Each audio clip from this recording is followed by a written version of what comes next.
Buenos días, compañeros. Yo les voy a hablar sobre la bioremediación, que es un término que probablemente has escuchado y si no lo has hecho, te vas a enterar. La bioremediación es el proceso y la rama de la biotecnología donde se emplean microorganismos u organismos para restaurar ecosistemas.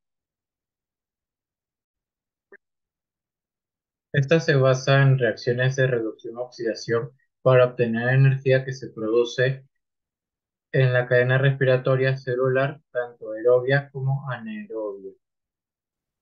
En las bases de la bioremediación es que no se producen desechos significativos o perturbaciones al ecosistema. Tiene menor requerimiento energético, es más económico y tiene función de suplemento a otras técnicas. En lugares de estrategias de limpieza tenemos que tres estrategias. La primera es la bioestimulación, la cual es la más usada y presenta mayores resultados en remoción de hidrocarburos. Aquí se emplea lo que son microorganismos propios del ecosistema. Requiere evaluación de humedad, acidez del suelo, disponibilidad oxigenativa, temperatura, concentración de sodio y fósforo. Esto de acá permite a lo que son los microorganismos a tener un área más propicia y también a que proliferen y así reducir la cantidad de contaminantes. Luego viene la segunda estrategia, que es el bioaumento.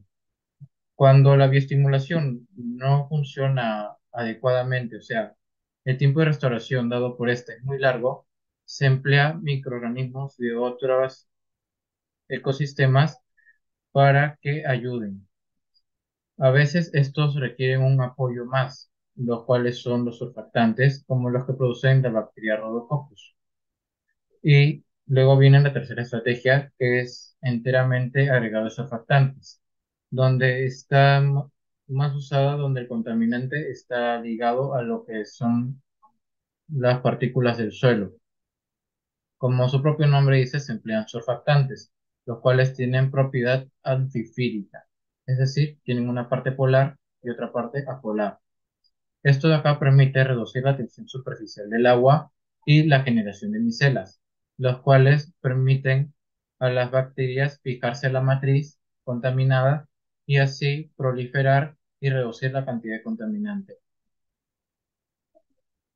Luego vienen las partes de la bioremediación, que tiene distintos procesos, como la fitorremediación, bioremediación de hidrocarburos, bioremediación de metales pesados, bioremediación por colorantes y bioremediación de campo. En la fitorremediación se tienen distintos procesos, como los cuales son la fitoestabilización, la fitoextracción, la rizofiltración, la fitovolatilización, fitoestimulación y la fitodegradación. En lo que es bioremediación de metales pesados, la bioabsorción, precipitación de metales y biolixiviación. Y en la bioremediación de campo tenemos el land farming y las biopilas. Gracias, y ahora le daré el paso a mi compañera Valeria. A continuación voy a hablar de las cepas modificadas genéticamente para limpiar el medio ambiente. En su mayoría son los microorganismos como las bacterias que son modificadas con el fin de descomponer metales pesados, hidrocarburos como el petróleo y otros compuestos químicos tóxicos como los pesticidas. En cuanto a la modificación de hongos, se realizan con el fin de que eh, descompongan materiales de difícil degradación, así como el plástico. Y la fitorremediación, donde se modifican genéticamente las plantas para que puedan absorber y acumular en sus tejidos los contaminantes, así como metales pesados, para que ayuden a la limpieza y regeneración de los lugares afectados. En cuanto a los desastres medioambientales, consideré tres, como por ejemplo el derrame de petróleo del buque Exxon Valdez en 1989 en aguas de Alaska, donde se generaron daños al ecosistema marino. Para su limpieza se aplicó la bioremediación, donde se utilizó bacterias capaces de degradar los hidrocarburos presentes en la zona afectada. El siguiente desastre es el de Chernobyl en 1986, causado por una explosión en los reactores nucleares, en donde se liberó grandes cantidades de partículas radioactivas en el medio ambiente. y en este caso se utilizó la girasol y la mostaza india, que absorben los metales pesados y los radionucleidos que causan daños a la salud. Y por último, la contaminación del río Ganges en la India. Se tiene dato que este es uno de los ríos más contaminados del mundo debido a que en sus aguas se descargan residuos sin tratar, productos químicos tóxicos y muchas veces las cenizas de los cadáveres debido a la tradición de esa zona. Y para su limpieza se utiliza bacterias y microorganismos que pueden descomponer y degradar estos contaminantes. Las futuras estrategias y retos para la bioremediación sería el desarrollo de técnicas de bioestimulación que se refiere a la introducción de modificadores en el medio ambiente, que tiene que ver con el aporte de nutrientes, aireación y otros procesos, acompañado de la bioaumentación, que significa la adición de microorganismos. La siguiente estrategia sería la aplicación de la ingeniería genética, donde actualmente se están realizando más investigaciones para seguir desarrollando microorganismos modificados genéticamente, con el fin de que puedan degradar una amplia gama de contaminantes de manera más rápida y eficiente. El siguiente reto sería la consideración ambiental y social, es decir, tener en cuenta la interacción entre el suelo y el microorganismo al momento de la aplicación del tratamiento, así como de las características y las necesidades de las cepas microbianas que van a ser los bioestimulantes. Y por último, mejorar la eficiencia y la velocidad de la descontaminación, donde se refiere a optimizar las condiciones de crecimiento de los organismos bioremediadores. Gracias. Pronta genética. Se refiere a la modificación química de una secuencia de ADN. En este caso, la secuencia de ADN en sí no cambia. Estas modificaciones de la secuencia de ADN se producen en una célula. Por lo general, se producen en una célula germinal, ya sea un óvulo o un espermatozoide. Y este cambio pasa de generación a otra. La razón por la cual confundió a los científicos durante mucho tiempo es porque es un mecanismo de herencia no basado en la secuencia. Inicialmente se pensaba que toda la herencia se basaba en cambios en la secuencia, lo cual no es cierto. Uno de los mecanismos que no implica un cambio en la secuencia, sino más bien un cambio químico en dicha secuencia. Ese es la impronta genética.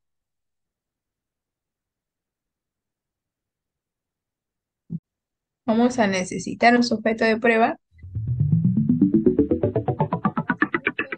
Núcleo está el cromosoma.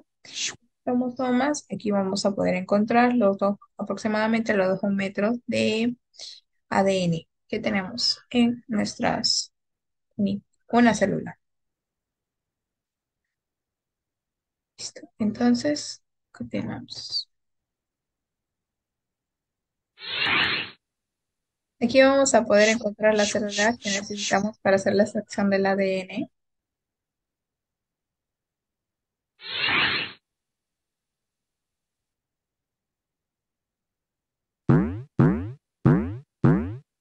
Vamos a empezar a hacer recolectar el ADN y estos son los pasos que tenemos que seguir. Es recolectar el ADN en las células de la mejilla.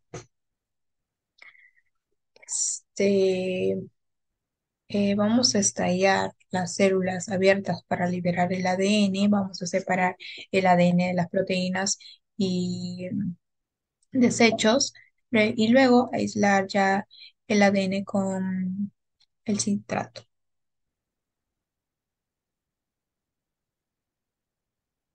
Estos son los materiales que vamos a necesitar: una centrífuga, microcentrífuga, un hisopo, micropipetas, tubos, sales. Tenemos el sujeto de prueba. Lo primero que vamos a hacer es vamos a arrastrar el hisopo dentro del interior de la boca para tomar la muestra.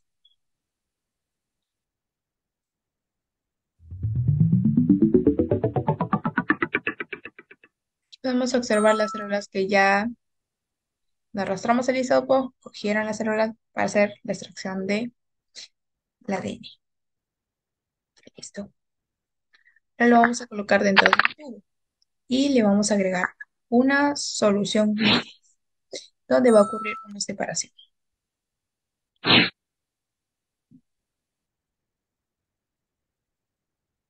Ahora vamos a proceder a llevar al baño María.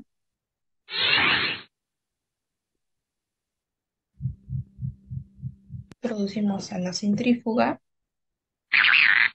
la solución lícita acabado de agregar. Contienen detergente y una enzima llamada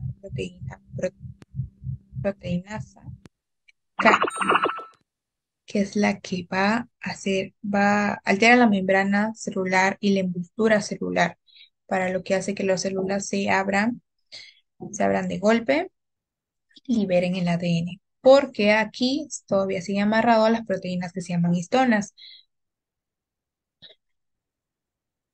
Listo, fijamos.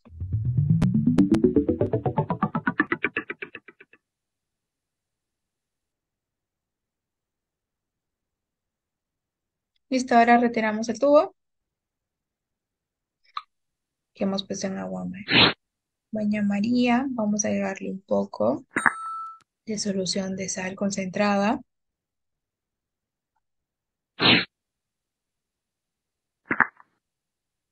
¿Qué es lo que hace?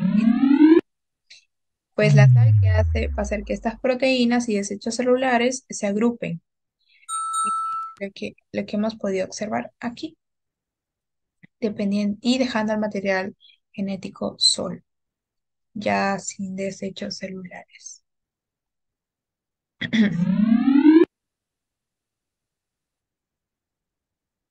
Ya, vamos a colocar el tubo de vuelta a la microcentrífuga. Listo, lo cerramos y vamos a dejar que pare por un cierto tiempo. Listo. Los tubos que giran dentro de la centrífuga a gran velocidad y los grumos pesados de proteína que se hunden hasta acá, donde está acá, mientras que las hebras de ADN permanecen distribuidas en el líquido que está acá arriba. Ahora vamos a pasar la parte líquida donde contiene las hebras del ADN a un tubo aparte. Vamos a pasarlo. Vamos a pasar todo ese líquido en un tubo aparte. Listo. Y ya quedó. Ahora le pasamos otra solución para agitarlo, para que ya solo contenga, se enrieden pero ya el uso del ADN es muy importante para varias situaciones, como las ciencias forenses que se utilizan para identificar individuos a través de las pruebas de paternidad, investigación criminal, identificación de los restos humanos, la medicina y la salud, en el diagnóstico y en los fármacos. En el diagnóstico ayudan a diagnosticar enfermedades genéticas. En desarrollo de fármacos permite mejorar las enfermedades a nivel molecular, facilitando el desarrollo de medicamentos específicos. La investigación científica, los estudios genómicos que ayudan a comprender las estructuras genómicas de un organismo.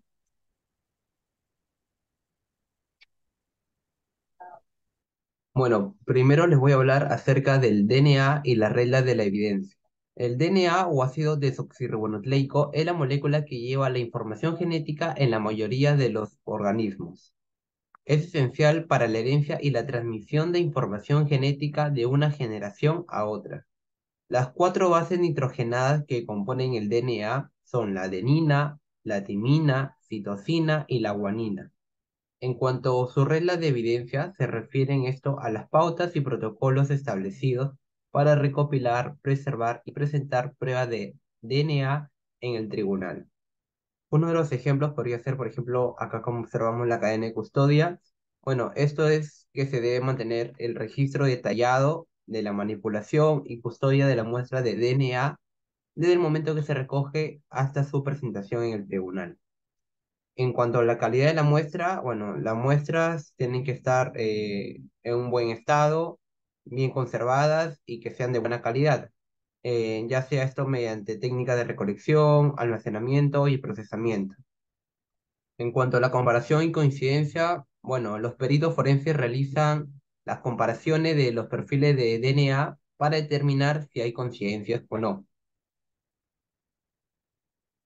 Finalmente, en cuanto a sus estadísticas, bueno, se suele proporcionar estadística de coincidencia para evaluar la probabilidad de una coincidencia que sea aleatoria. Bueno, ahora les paso a hablar acerca de sus relaciones familiares y perfiles de DNA. El análisis de perfiles de ADN se utiliza comúnmente en la identificación de relaciones familiares. Por ejemplo, puede ser entre paternidad y maternidad, hermandad completa y media. Esto ya sea, por ejemplo, si son hermanos y comparten, bueno, biológicamente los mismos padres, sería aproximadamente 50% de ADN. En caso de que no tengan los mismos padres, bueno, serían en este caso medios hermanos, ¿no? Y aplicaría esto de aquí. Otro ejemplo puede ser entre abuelos y nietos, tíos, tías, sobrinos y sobrinas, y finalmente los ancestros comunes. Bueno, las pruebas de genealogía genética pueden ayudar a las personas a rastrear sus antepasados y descubrir sus parientes lejanos.